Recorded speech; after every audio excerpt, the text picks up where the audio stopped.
Hello and welcome back to another episode of Josh Talks About Stuff, the show where Josh talks about stuff. So feel free to hit that like button and subscribe, and definitely hit that bell notification so you can see when the next video arrives, which I'll spoil it for you, every single Thursday. So we generally try to upload these roughly around about midnight every single Thursday. So, without further ado, let's get into it. I got a little bit to cover today. It's a little bit of a different episode from last week. I know last week we got pretty heavy, and probably for the last couple of weeks we've been getting pretty heavy and heavier into this. I did say early on that we're going to try and keep politics out of this as much as possible, and look, today's no different. So I thought, look, we'll try and keep things on a less heavy note this week and maybe do something a little bit nicer and come back to talking about maybe motorcycles again and a few other things. There's a couple of things I want to cover, but the first thing I wanted to say was early on, a couple of episodes ago, I did jump back to say that I wanted to have a crack at talking about the motorcycle community in general. And I suppose we could talk about the car community a little bit, but that's not really the direction I was going to go with this. Now, I did say that there was a big issue that the motorcycle community had, and to be honest, it's mostly good these days, and we got a lot of nice people into bikes these days. But like I said earlier in the previous cast, that when I got into bikes, things were really, really different. And I think it's great that we had people like Club 250 come together, and that really sort of changed the community by essentially introducing a community.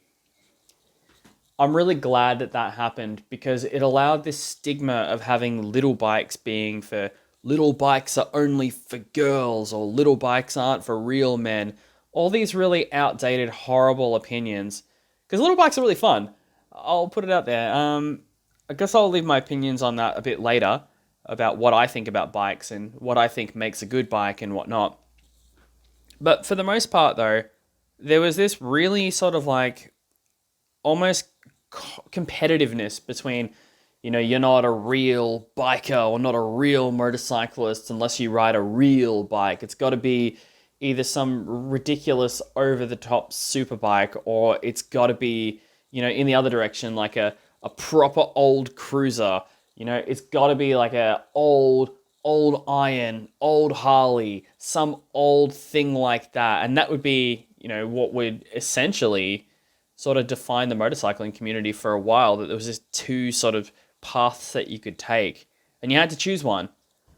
But then things kind of changed, and I noticed that more young people started to get into bikes, because for the longest amount of time, it used to really just be older riders, and there was this real gap where I didn't really see any, I guess for lack of a better word, sort of Gen Z millennials and so on, like that generation of rider. I didn't really see them really getting into it until much later.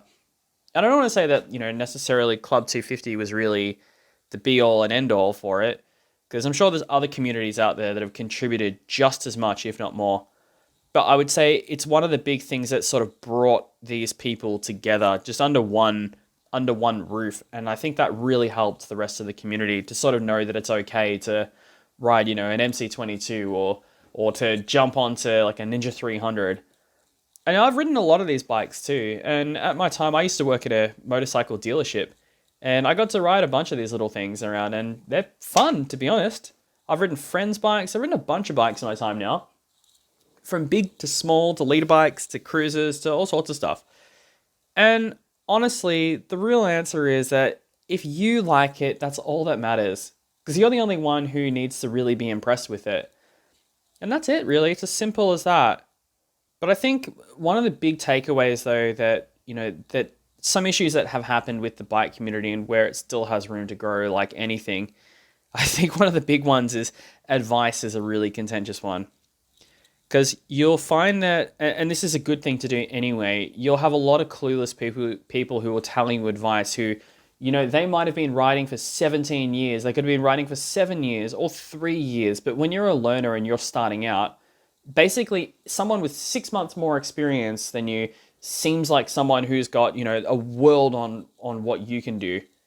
Because it really is just a matter of when you've got no knowledge in a field, and I guess this applies to anything, When you've got no knowledge in any type of field, whether it's motorcycles, cars, or any kind of hobbyist thing, or even professional, if you start taking anecdotal advice from people, which is really just based on what they think or what they say at a time where they speak with authority, you got no idea if any of that's really paved in any kind of knowledge.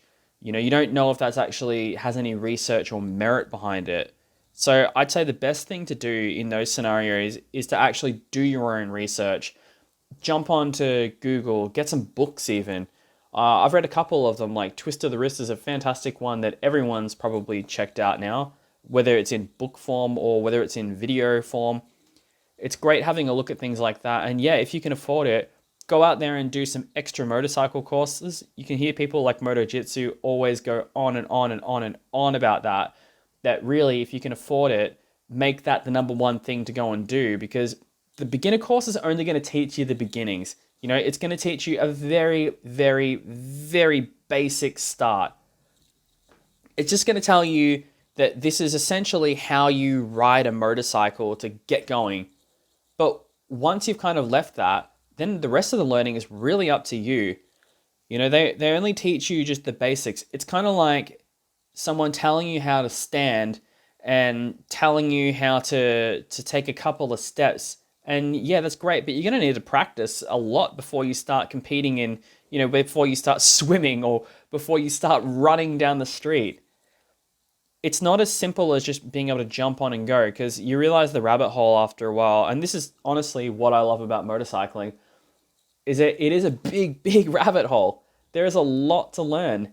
You start going down this path and you think, oh yeah, it's basic. I've got a clutch in one hand, brake in the other. I've got gears and I've got a foot brake and I've got all these things, and I can turn, I can counter steer, I can do all that kind of stuff. But then you get to a point where you start thinking about like, okay, well, what's a better way to set up this corner? And then you start getting into things like, what's a safer way to go around this? And then starting to do things like trail braking and whatnot, which they do not teach you at a learner pace, which is fair enough, because you're teaching people just the absolute basics to get going. You don't want to overdo it. So I think often what you should be doing is really just going back to basics and having a look at some tutorials online, and really have a look and make sure they're coming from someone who knows what they're talking about. I'm talking like riding instructors and so on, people who run schools and so on. And yeah, if you can't afford it, because I know in Australia it is relatively expensive, and especially in COVID-19 this year, it's been almost impossible to go and do one of these courses. I know in the States you've got things like, was it MSF and so on, and then you've got all your other things like California Superbike School. We've got that here as well, where they do a course at Phillip Island, I believe. We also have plenty of track days down at Broadford and whatnot too, and there's heaps of different options for you. But we can't put everyone into the same group, because at the end of the day, people have different financial commitments, and being great at a motorcycle might not be, the focus of where their money needs to go. Because if it's the difference between you eating or not, then yeah, obviously you're not going to spend it on going and doing a course. Should you be riding without doing any ancillary courses? I know there's people who say that you shouldn't, that you should really be putting all your money into these things. My opinion really is, as long as you can how do I put this? As long as you can put the time in and practice the right things, and actually find someone who knows what they're talking about, who can break things down in a way where you understand. And then I think this is something I've done in the past. Film yourself as well. Because practicing is one thing, but if you never learn the correct techniques, then it doesn't really matter. Practicing the wrong thing over and over and over and over again is only going to teach you to be really good at doing something the wrong way. So you really want to start learning and getting some actual foundation knowledge behind how things work. That improved me substantially. So another thing I found as well, and this kind of goes towards the whole learning phase, because learning never ends with anything, but especially with motorcycling too. And with the year that we've had all across the all across the globe, these days, I've come to the sort of conclusion that, a lot of people, self included, for different reasons, they've been away from riding and having to come back to it. Standard rule applies: if you don't use it, you're going to lose it. So practice is once again paramount there.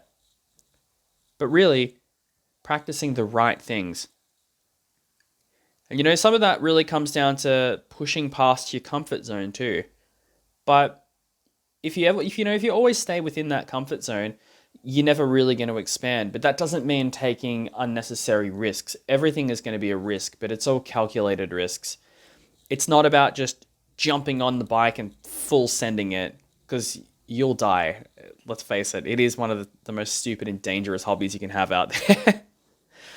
But what I found, and this is something that for me, like, I've had a few stupid injuries. Recently, I've just jumped back on my bike for the last probably 3 weeks without riding, which sucks.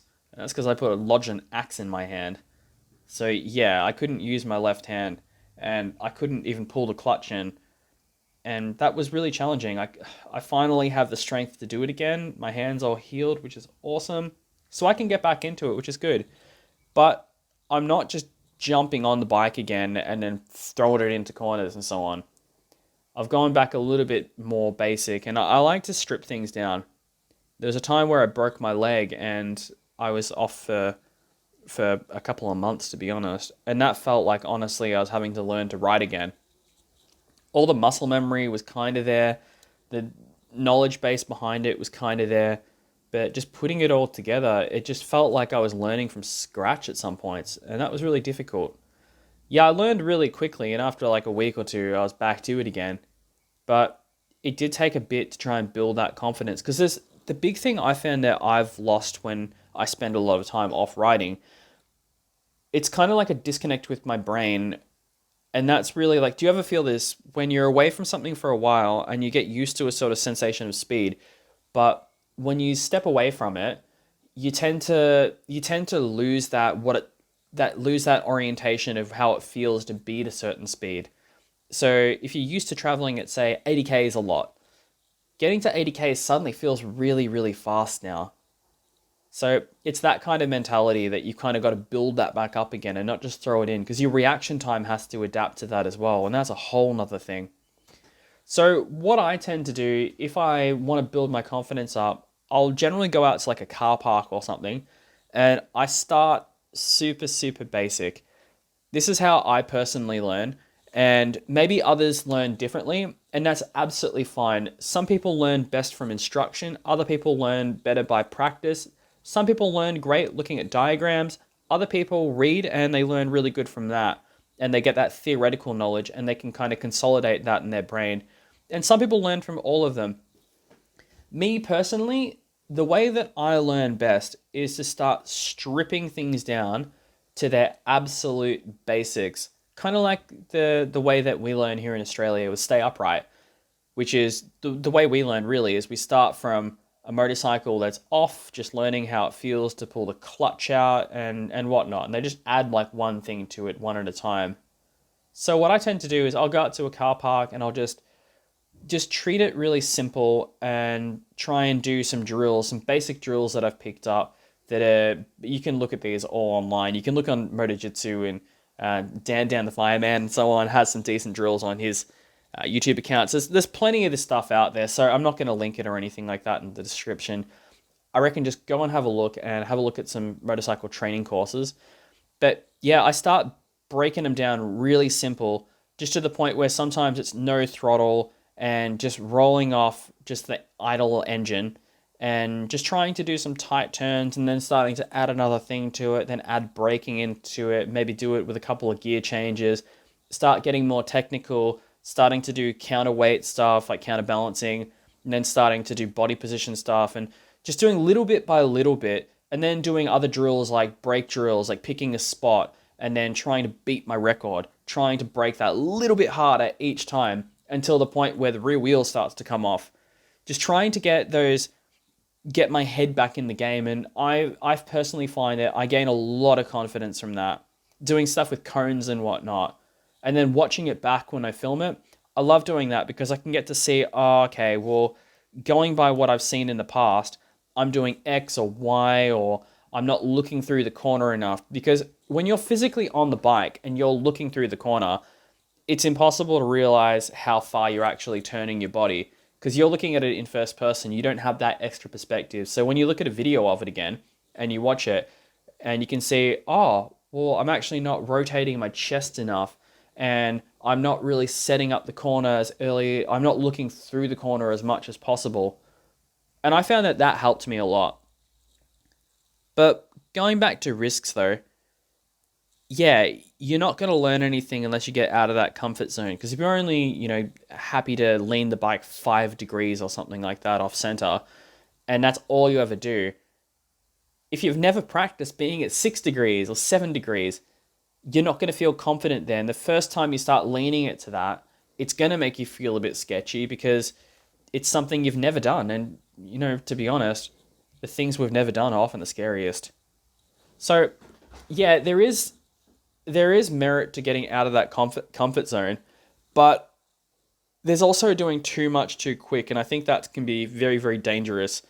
Because if you decide to just go out and say like, oh, I've got a lean angle barrier where I can't lean beyond, X amount of degrees, or I've never been above like a certain kilometer an hour or something like that, and then you just try to just double that right away, that's a recipe for disaster because you're not letting everything else catch up. So I think get really good at something within your comfort zone and then start just taking one step at a time out of it and then build up like 1 more percent or 10% or something like that. Just do a little bit more and then practice it again. And just remember that the rest time between your practice is just as important. Because if you're practicing even the right thing, I noticed this honestly with guitar as well, where if I practice a song and I practice it again and again. Same thing with acting. If I'm learning a script, if I practice it again and again and again and again and again, over and over and over, back to back, without taking any breaks, after a while, I end up starting to make mistakes. And that's because I've become overloaded with it. And I guess it's almost like building up this stress as well that comes with it. And your concentration is finite. You only have so much willpower in a day. When you start burning through that, then you start making mistakes. And the same thing happens with riding. Yeah, it's awesome. You can keep practicing. If you can do like an hour straight of knee down practice or whatever it is you're doing, doesn't matter. Great. But if you start to, start making consistent mistakes after say the first 20 minutes or something, give it a rest, give it a break, do something else, or hang the helmet up for the day and attack it tomorrow. Because all you're going to do is continue to make the same mistakes and worse because your reaction time is starting to break. You're starting to lose the ability to sort of concentrate the way that you could before, and everything starts to go because it is mentally and physically fatiguing to do that. So I think the rest part is just as important.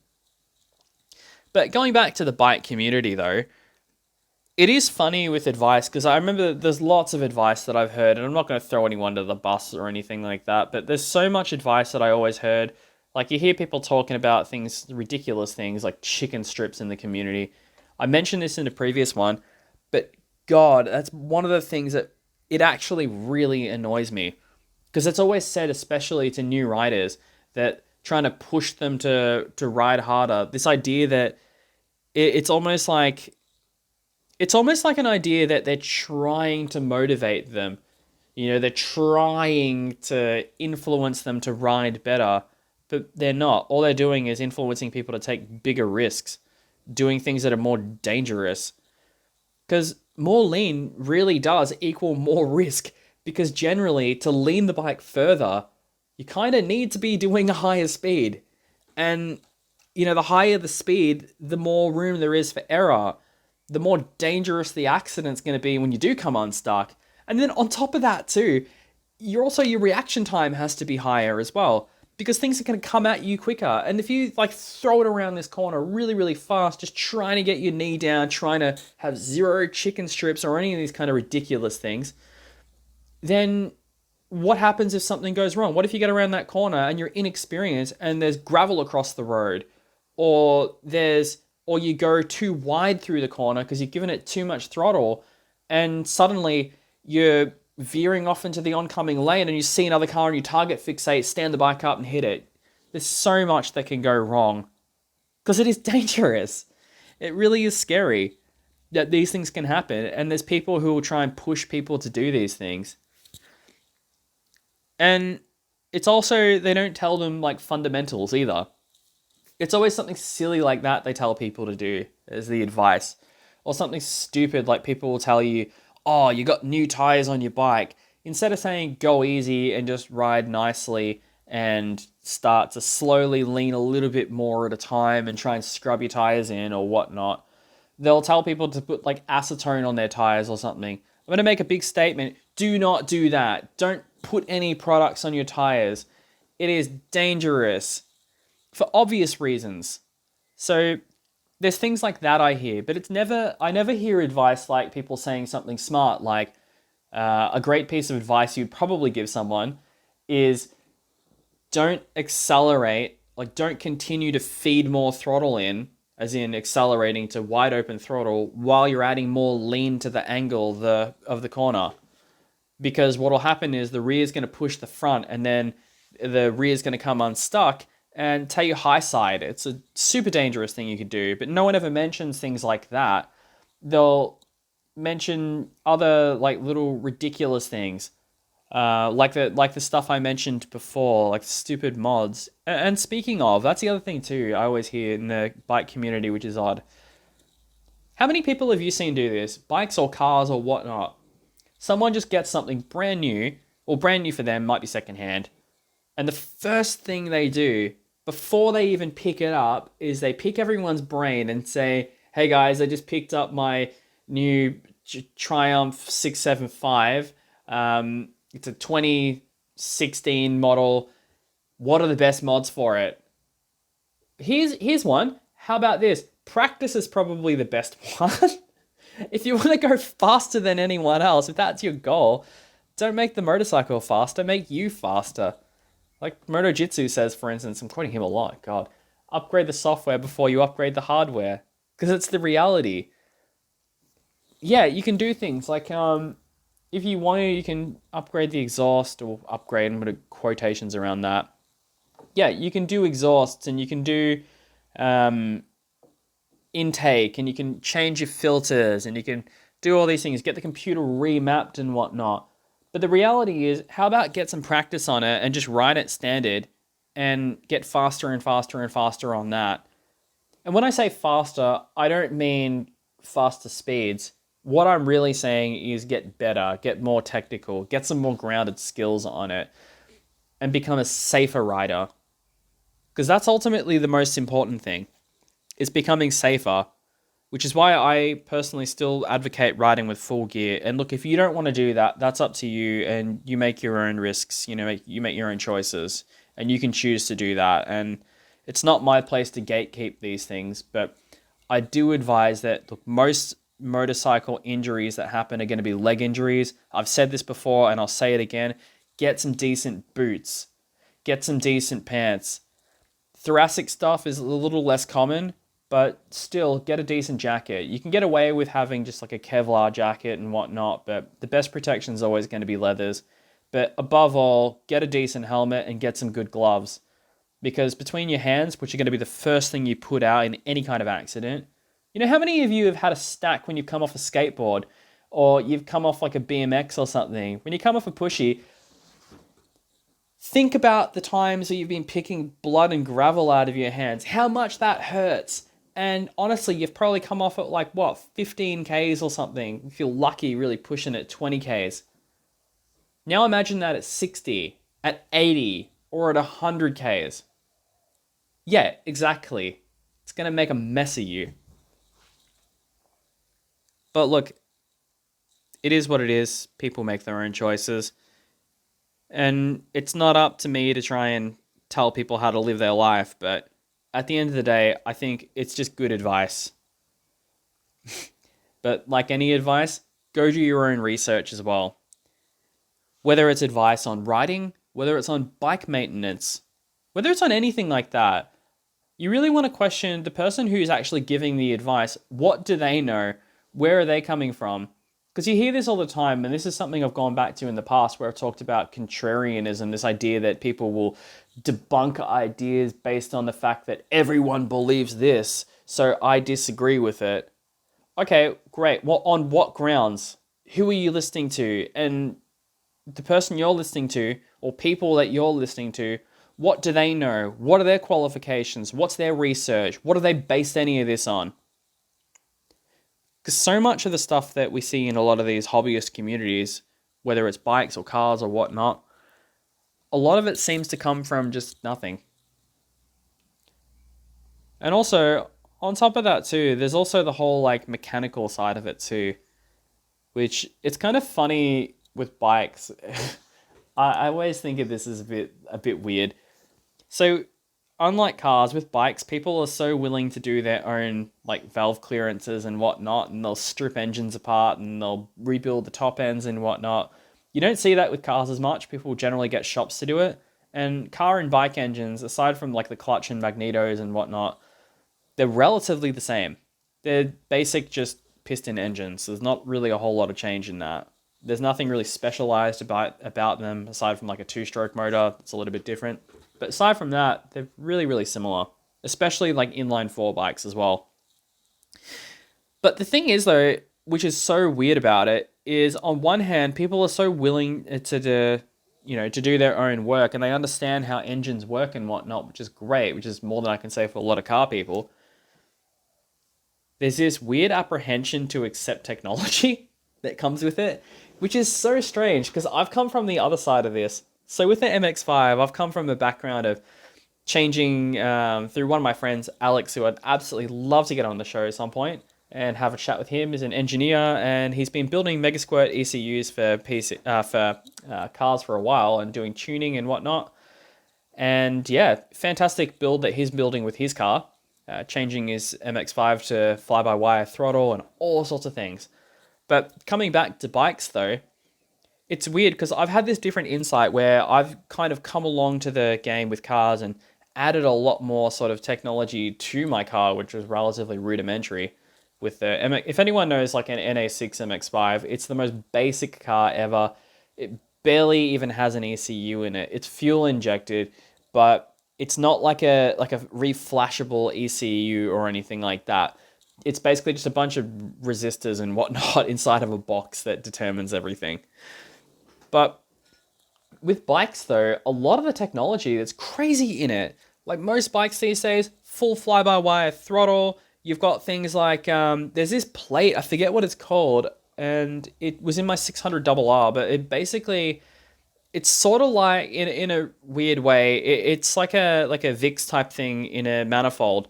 It doesn't really work that way, but essentially it's in the exhaust manifold just past the headers, and it's essentially like a flapper, and the way it works, it will rotate itself to sort of align with the exhaust pulses, so that way the pulses don't, they can actually suck one out and the other one and whatnot. They don't all just slam at the same time. It's about aligning the exhaust pulses from the headers. But a lot of people, what they'll do is they'll see this flapper in there and assume that it's like an emissions thing or whatnot, and they'll pull it out and they'll gut it and they'll think that, a wide open pipe is always better. But what they end up doing is sacrificing their low down torque and their low down smoothness as well, because the whole point of that was to make it nice and smooth throttle. And then you've got other things too, like on my Fireblade as well, I've got it's like a variable intake flapper as well, which is vacuum controlled. And the idea is that it will move and change, and the flap door will move depending on, the throttle that you're giving it and whatnot, different RPMs and so on. And that way it's not just like, that way you've got consistent throttle control throughout the whole thing. But people will pull that out, wire it all open, pull out the flappers out of it, and it's essentially all for nothing. And they'll say that, the bike feels like it's gained so much more, but you run it on a dyno and it's actually lost power in the bottom end. So it's all these different things. People are so apprehensive about putting technology into these machines. Or my favorite one, where you've got a motorcycle where you can run it on, say, like a closed loop or whatnot, with fuel injection, But instead, what they'll do is or there is like a closed loop setup on it already. They'll pull out the oxygen sensor and they'll put a bung in there, so there's no O2 sensor at all, and they'll put a special they'll put this little thing into the control box up top in the fuse box, which basically makes it always think it's running like a constant 14.7 AFR or something like that, because they think that the oxygen sensor, because it sticks through the exhaust, will cause turbulence in the exhaust, and it's just a mess. This weird idea that even though they've got things that are so technological and they've got so much great tech in them, that these people who are so willing to do their own strip downs and rebuilding engines and seem to understand how they work are still stuck in this era of like thinking like it's a carby. And I guess that comes down to the fact that a lot of motorcycles stayed carbureted until probably like early 2000s, even like mid 2000s, like as far as '05, which is crazy. And I'm sure there's probably, and like within motocross stuff as well, a lot of it's still carby now. A lot of the proper motocrosser bikes nowadays are all fuel injected with different maps and whatnot, which is good. But most of the ag stuff, or fun bikes as they call them, a lot of those are still carby, and that's mainly because it's cheaper to manufacture. Some of them are carby because it's just easy to, like, old, like, adventure-y type stuff, just because it's easy to rebuild and whatnot. But all the carby problems that they get are carby problems. You know, they're all issues that don't crop up with fuel injection. So, look, it is a weird thing that happens, but it is what it is. Like, I'm not really apologetic towards it. The apologies are a strange thing, aren't they? In a way. Have you ever thought about this idea that, let's say that something happened, right?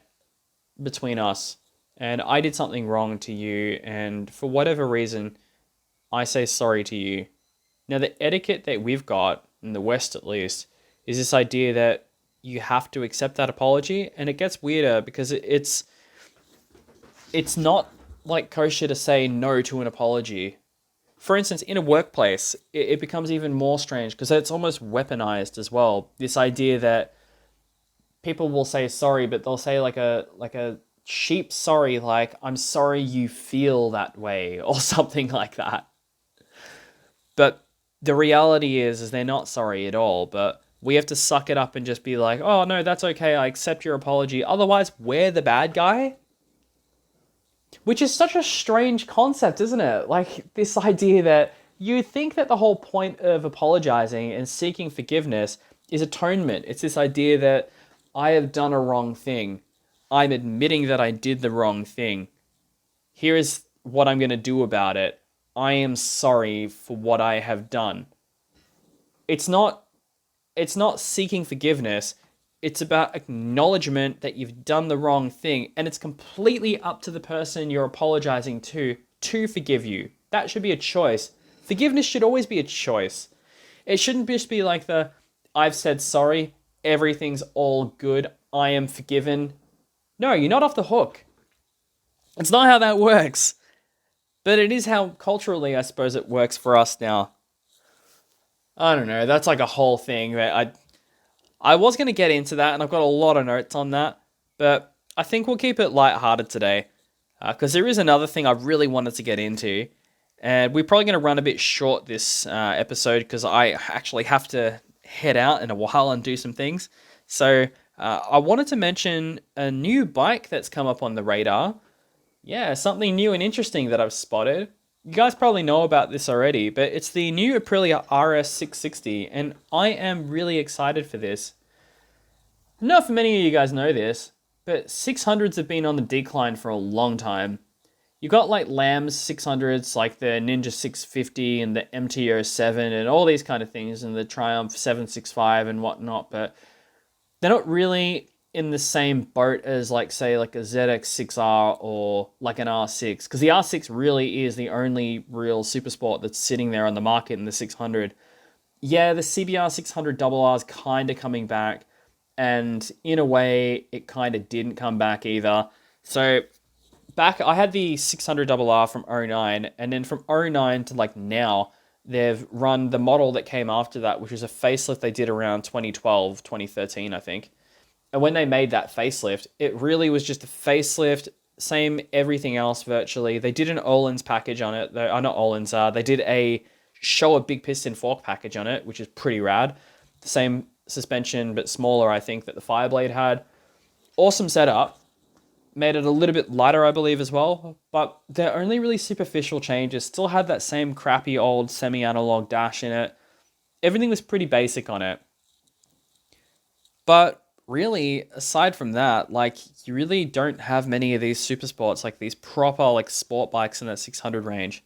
You got a lot of, like, sort of, I don't know what you call them, like, sport touring bikes, like the Ninja 650 and whatnot, or the CBR 650R, where essentially, like, you look at even how they sit, and they don't sit like a super sport. They are kind of like sport-ish bikes and whatnot, but they've got more sort of friendly clip-ons that sort of sit on risers quite a bit higher up.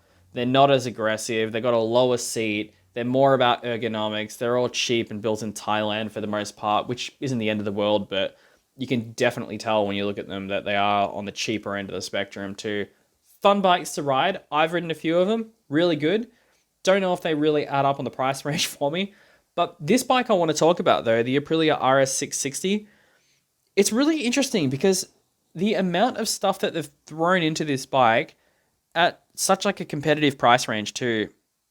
Now, it's not cheap, but when you compare it to the other bikes in its class, though, it's going to be something decent and competitive.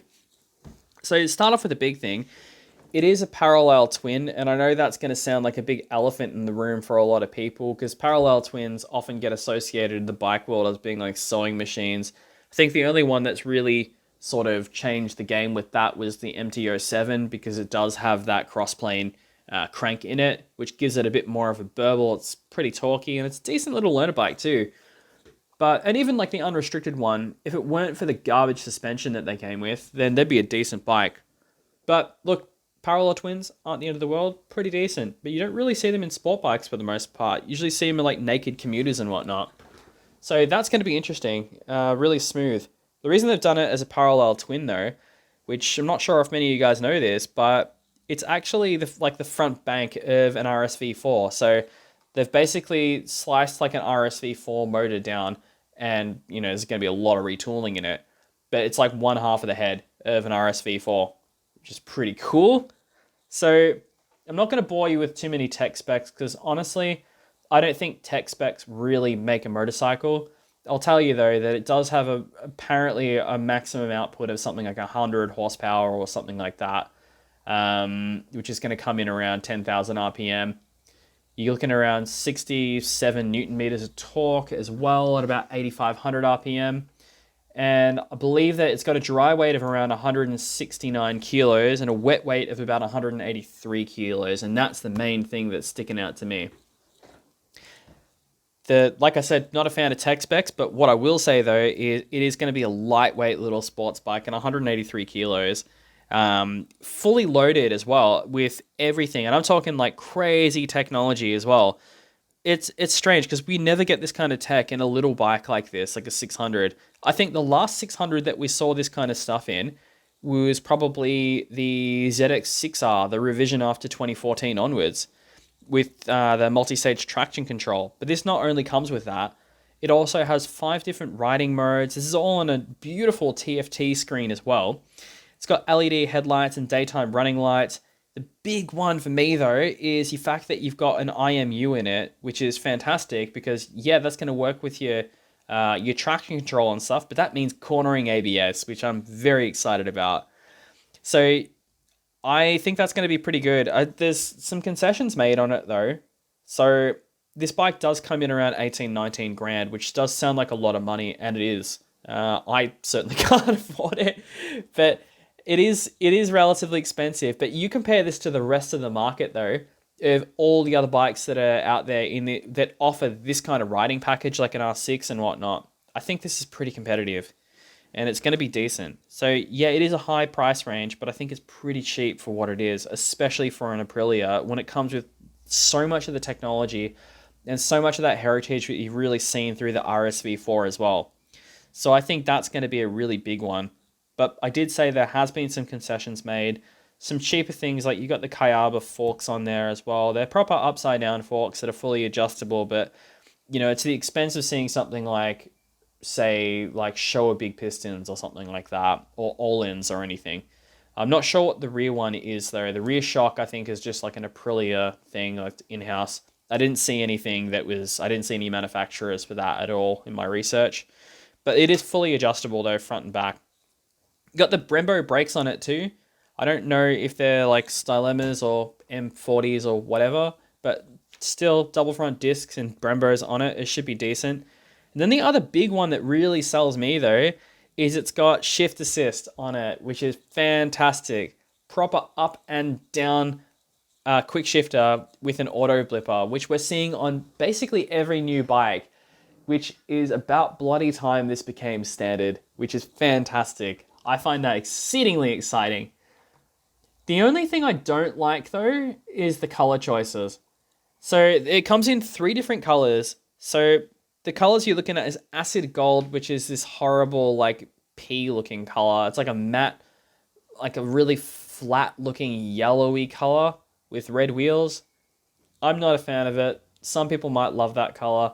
Me, I hate it like passionately. But you do have 2 other colors though, which are pretty nice. You've got Apex Black, which looks very, very, very similar to the RSV4 colors. Looks really, really pretty. And then you've got probably my favorite one, which is Lava Red, which is a bit of a misnomer because, yeah, it's got red on it, but I think it's probably about 50% blue. So it's like they're all matte colors as well, but man, these do look beautiful, and I can't get enough of that screen too. That TFT screen is beautiful, which I'd love to see in more and more and more bikes. I'm not saying that like the screens are the be all and end all, because I do love old school bikes too. Like for the longest time, I've had my eye on these Triumph Speed Twins and whatnot. Even that whole Triumph line of those old school bikes, those old twins, like the Bonneville line. Look into the Thruxtons and whatnot. Fantastic machines. I love them, and I love the simplicity of them. But I think for casual riding though, I would absolutely love to have like a beautiful color lit screen. I remember I rode the Triumph Rocket 3R, the brand new one, the proper racy looking one too.